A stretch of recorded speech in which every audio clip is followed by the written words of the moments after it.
안녕하세요. 오단 목사 5분 만에 답해주는 목사 시간입니다. 오늘 우리가 함께 생각해 볼 한 익명의 성도님 질문은 바로 이겁니다. 가톨릭 신자들도 천국에 가나요? 많은 분들이 궁금하게 생각하고 계실 질문일 것 같은데요. 짧은 시간 함께 이 질문에 대해 고민해 보도록 하겠습니다. 이 질문에 답하기 위해서는 먼저 우리가 생각하는 기독교가 어떻게 구성되어 있는지를 살펴보는 것이 도움이 될 것 같습니다. 우리가 흔히 크리스티애니티, 즉 기독교라고 부를 수 있는 분파는 전 세계적으로 크게 4개가 존재합니다. 그 첫 번째가 로만 카톨릭이고요. 우리가 속해 있는 프로테스탄트, 개신교, 그리고 동방 정교회, 그리고 거기에 하나를 더한다면 영국 성공회도 넣을 수 있을 것 같습니다. 이 분파들은 기독교 역사의 흐름 속에서 함께 할 수 없는 신학과 교리의 차이로 인해서 분열하게 되었는데요. 오늘 질문이 카톨릭 교회와 그들의 믿음에 대한 질문, 그것이 핵심에 있으니 개신교와 카톨릭 교회의 차이, 그리고 그것이 과연 누구는 천국에 가게 하고 누구는 천국에 가지 못하게 하는지에 대해서 조금 구체적으로 살펴보려고 합니다. 우선 개신교가 카톨릭에서 분리될 수밖에 없었던 역사적인 또 신학적인 배경을 아주 간략하게 살펴보도록 하겠습니다. 종교개혁은 마틴 루터에 의해서 1517년 10월 31일에 시작되었는데요. 마틴 루터가 도저히 참을 수 없었던 로만 카톨릭 처치의 교리는 바로 교회 전통과 교리를 이 성경과 동일시 여긴다는 것이었어요. 기독교 역사 속에 계속해서 계승되어 내려오던 전통과 교황의 권위, 그리고 그들이 남긴 말과 글들이 이 성경과 동일한 선상에 서는 모습을 루터는 더 이상 참을 수가 없었던 거예요. 그래서 종교개혁의 첫 번째 모토가 바로 솔라 스크립투라, 오직 성경이었던 겁니다. 두 번째로 우리가 생각해 볼 수 있는 개신교와 카톨릭의 차이는 예수님의 어머니 마리아를 생각하는 온도 차이일 텐데요. 가톨릭은 마리아를 성녀로 지칭하여서 그녀를 단순한 인간이 아니라 우리 인간의 기도를 들을 수도 있고 예수님에게 우리의 기도를 전달해 주기까지 하는 위치로 올려놓았습니다. 물론 우리 개신교에서는 마리아를 너무 평범한 사람으로 치부해 버리기까지 하는 전혀 다른 극단에서의 실수를 범하기도 하지만, 마리아가 하나님과 인간 사이를 중재하는 역할을 한다는 가톨릭의 교리는 이 성경에서는 찾아볼 수 없는, 그렇기 때문에 동의할 수 없는 그들의 전통이고 교리라는 겁니다. 더불어 굳이 기독교 신앙이 없는 사람들도 익히 들어 알고 있는 연옥의 교리, 그건 역시 성경에는 존재하지 않는 카톨릭 전통 교리 중 하나이죠. 하나님께 인정받을 만한 의를 이 세상에서 완성하지 못했기 때문에 천국에 다다르기 위한 거룩에 이르기까지 정화의 과정을 거쳐야 된다는 가르침이 바로 연옥의 교리입니다. 그런데 여러분, 예수님과 함께 십자가에 못 박혔던 두 강도 이야기 기억나십니까?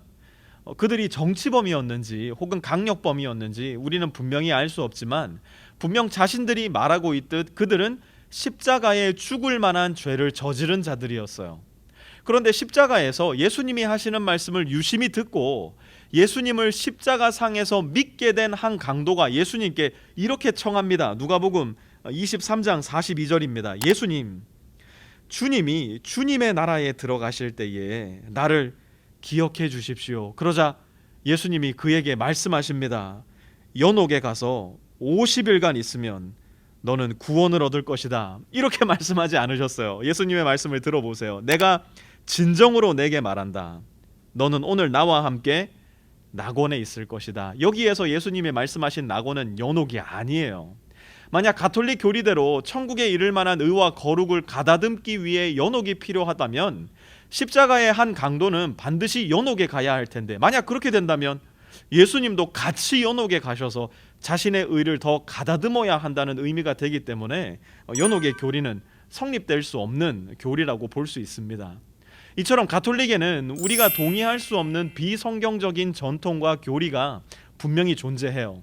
그러나 동시에 가톨릭에는 우리가 동의할 수 있는, 또한 기독교 역사 2000년을 거치면서 더 확증되고 더 공고해진 우리만의 빛나는 신앙 고백들이 존재합니다.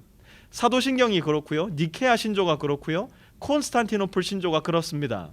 우리도 그들도 성삼위일체 하나님을 믿고 예수 그리스도의 인성과 신성을 100% 인정합니다. 가장 중요하게는 그들도 우리도 예수님의 십자가 죽으심과 부활 또한 다시 오셔서 인류의 역사를 완성하실 것을 동일하게 믿고 있어요. 또한 바로 이 예수님을 향한 믿음이 우리 기독교인도 카톨릭 교인도 천국에 갈 수 있는 유일한 진리이고 길인 겁니다. 오늘 제 책상에 올라와 있는 책들 중에 혹시 개신교 신학자나 목회자가 쓴 책 말고 다른 기독교 분파의 신학자나 목회자가 쓴 책이 있는지를 한번 살펴봤어요. 봤더니 놀랍게도 3권의 카톨릭 신학자의 책이 있었고요. 또 2권의 성공의 사제의 책이 놓여 있더라고요. 저는 왜 굳이 하고 많은 개신교 신학자들의 책을 뒤로 하고 우리와 다른 분파에 속해 있는 신학자들의 책, 더 나아가 가톨릭 사제들의 책을 읽는 것일까요? 우리도 그들도 동일한 예수님을 믿기 때문이에요. 우리가 보지 못하는 것을 그들이 볼 때가 있고요. 그들이 보지 못하는 것을 우리가 볼 때가 있어요. 그들이 우리에게 일러주는 비판의 영역이 있다면 우리는 유심히 그것들을 관찰하고 숙고해야 합니다. 오늘날 점점 더 부유해져만 가고 커져만 가고 표면적인 신앙에 머물고 말씀과 기도로 더 깊이 들어가지 못하는 우리의 현실을 지적하는 그들의 비판, 우리 귀 기울여 들어야 할 부분이에요. 동시에 여전히 성경과 전통의 관림길에서 우왕좌왕하는 그들의 모습을 우리는 정중하고 신중하게 비판해야 합니다. 우리에게는 인간의 전통이 아니라 하나님의 완전한 계시가 있음을 계속해서 되뇌어 주어야 합니다. 인간의 전통을 하나님의 권위보다 더 중시했을 때 어떤 비극이 일어났었는지 정확한 역사적인 맥락을 가지고 정중한 자세로 이야기해 줄 수 있어야 해요. 하나님은 분명히 우리 개신교도 로마 카톨릭도 동방 정교회도 저 영국 성공회도 여전히 사용하시고 사랑하세요. 그러니 가족 중에 혹 친구 중에 회사 동료 선후배 중에 천주교 신앙을 고백하는 분이 계시다면 물어보세요. 대화를 해보세요. 당신이 믿는 것은 무엇입니까? 왜 그것을 믿습니까? 그리고 만약 그 신앙에 예수님이 빠져 있다면 여러분 예수님 이야기해 주세요. 내가 개신교 신자라도 예수가 아니라 목사를 믿고 있고 교회를 믿고 있으면 그는 죽었다 깨어나도 천국 못 가는 겁니다. 내가 천주교 신자라도 교황이 아니라 교회 전통이 아니라 예수 그리스도를 믿고 있다면 그는 100% 천국에 갑니다. 여기에도 거기에도 예수님은 살아계시고 여전히 역사하시기 때문이에요. 다음 주에 또 다른 질문으로 찾아뵙겠습니다.